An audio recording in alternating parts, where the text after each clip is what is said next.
So the book that I posted, I wanted to chit chat about the other significant others, which is a little bit of a tongue twister.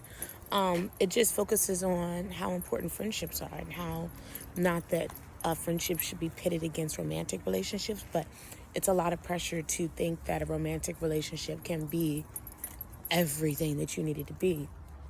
And we find that that just sometimes isn't always the case.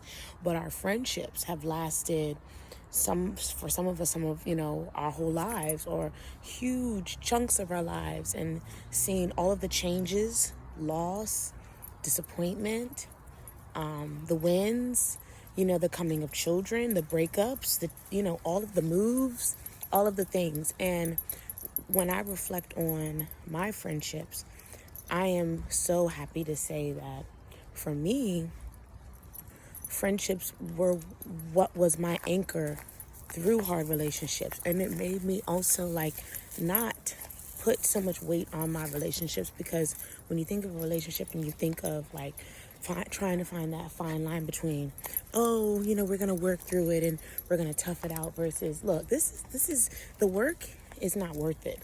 And we're done here. But then you've always had your friendships, and not just for the sake of, hey, I'm single again, can we hang out, or can you get me ice cream and wine? I'm not talking about that. I'm talking about, you're looking at your friend like, well, that was a ride. But anyway, back to what we were talking about, back to what we were doing, because one thing that I made sure I always maintained was my friendships through my relationships. And it was almost like, if you don't mesh with my friends, this might be strained. It's not worth ditching my friends, distancing my friends, or putting you as a priority in my life if they can't come around, they're getting bad vibes, you don't know how to be polite, you don't know how to temper yourself or make that sacrifice for me. And I'm not saying that you got to be best friends, and I'm not saying that, it has to be this whole kumbaya, but I will say that I am so thankful that in all the relationships that I live with a significant other, my friends came to visit. The door was open. The door to our home was open to you. You spend the night, stay all day. We're traveling to you. We're, doing dinner. We're doing holidays together. We're still doing life together, plus my significant other. And same with them, even when you are close with both parties in the relationship, which wasn't always the case for me, but I had one friend and I deeply loved both of them in the relationship. And so when that split, we had to very carefully, analyze, okay, what this now looks like, but no taking sides, no, team this, team that, and he said, she said, or he said, none of that. We're just now going to have to figure out this new norm of still love you. Obviously, there's going to be some distance there between what we do together, but still, our friendships are always going to be the most important thing. And then don't get kids involved, because for me, a lot of my friends are auntie and uncle, straight up. And I'm talking friends of 6 years plus, some of them 10 years plus. And I don't take that lightly. And when you have exes that, again, it just doesn't work out, they're not as phased, I don't think, because they know who is for mommy. They know who is for them. And they know that there's support. They feel loved. And we have, again, our family time, our friend time to look forward to. We have family time to look forward to.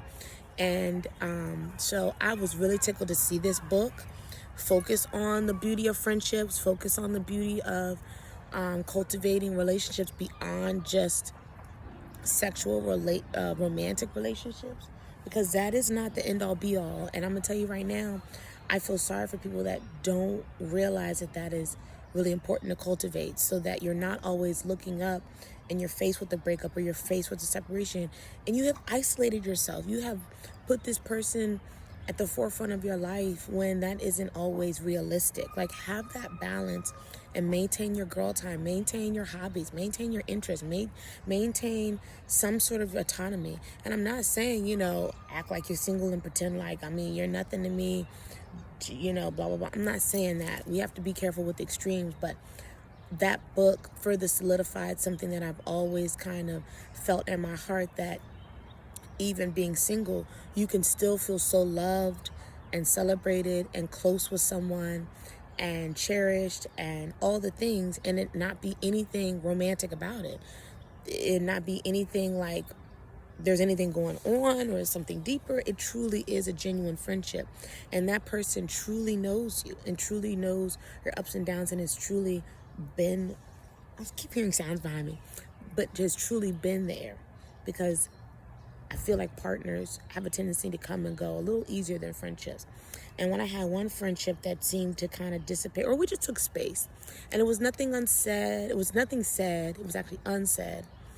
But I just realized, I was like, I never needed the space, and that meant more to me than a breakup, a separation, or we need to talk, blah, blah, blah. I was like, when she came back in my life, I was like, I missed you. Like, don't do that to me again. Like, because trust and believe, these dudes ain't that serious. You know what I mean? So I just made it clear that if you thought that you needed to take a step back because I was going to get married and I was moving in that direction with my life, that you thought that, I never said it. You know what I mean? Because you are important to me. And so 6 minutes, not bad. I hope you guys check out that book. I am in chapter 2.